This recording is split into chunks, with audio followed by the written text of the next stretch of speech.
So today is January 2nd, 2026. Crazy. Cool that we have these orchard paintings that Dad did. And so I had these stacked in the shed, and they're in good shape. That one was an orchard, which is now a horse ranch, and that's in Petaluma off of Lakeville Highway. But they took out all the trees, and now it's a horse ranch, I guess, based on the written information on the back. And then this one is apple blossoms off of Furlong Road in Sebastopol. This was done 1984, so I was just going into the Army. 85, I went in the Army. Anyway, so I had this painting upside down, and it was leaning against a box. So I don't know if you can see. Right here, it's kind of bubbled out because it got pushed right here because it was leaning on that box. So yesterday, and it was worse yesterday, and so yesterday I sprayed water with a spray bottle on that and rubbed it in, and then as it dried, it tightened up that damaged, pushed out thing, so it's much better. But I think I'm going to do it a second time, and it should tighten up more. So it's just a spray of water, and I'm supposed to rub it in. And thankfully, Dad used the paint that the water's not affecting. All right, and now I'll let it dry again, and it should tighten up. And then we can frame, and you really can't tell from a distance at all. There's a little bit, but you really can't tell. So anyway, it'll suck it up, and then I can frame it, and we can hang the orchard series on the walls. And there's at least one more of these, and then we have the pen and ink portrait series also, which is black pen on white background that he did, pen and ink drawings in the 70s. These are in the 80s, and those were in the 70s, pen and ink. So today is the 3rd of January, 2026, and I just sprayed with my spray bottle for the 3rd time, and it's working.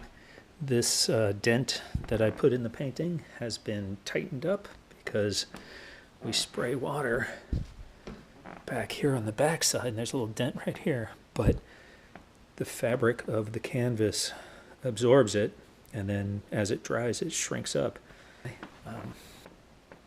So as it dries, it'll tighten up, and then that dent will be pretty much gone. It's already pretty much gone. There's just a little bit there. So really, if you stand back, you can't even see it, unless you're looking for it. So very good. So this next picture is Dad. He was in the orchard, and the guys were doing work in the orchard, and they were curious as to what the heck he was doing. So he was over by a tree sitting on his backside with his little notebook, and he was sketching to get ready to make the painting. And the lead guy with the big sombrero came over, and he put his feet right next to Dad's feet while Dad's sitting on the ground, wondering what he was doing. And Dad turned his notebook around, showed that he was sketching them, and then they were all happy, and they said, "Oh, okay." So then they posed, right? So the one guy poses next to the ladder, and the other guy picks up a crate, and so you see the trees. It's pruning time. There's no leaves, but there's the mustard flowers all through the orchard. So that's the ground cover, before springtime. And he did this in the 1980s, and the guys were very happy. And so this is one of my favorites, but it's another painting of Dad's on the mustard in the Gravenstein apple orchards.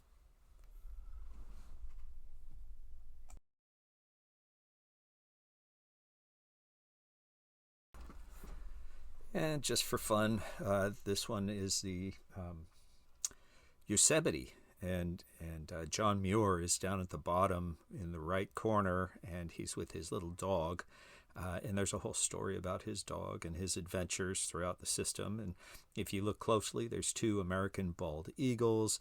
There's the California grizzly bear. The climbing routes on the mountains for actual climbers who do that kind of thing. Dad laid those out so for people in the know, they can look at those mountains and say, oh, that's the way that you climb up that. And there's like 5 different routes that people will climb on those mountains. And way back in the distance, you see the smoke, and it's the Native Americans having, Dad calls it his hot dogs. They're having their hot dogs, so they're cooking something. But this is when John Muir first arrived in Yosemite Valley. And so this is before anything else or anybody else except for the Native Americans were there. And he's got everything named. And just like his other paintings, on the back of this painting, it is the provenance and the description of different things. But this is one of my favorites, and John Muir. And Dad took this inspiration right from John Muir's diary.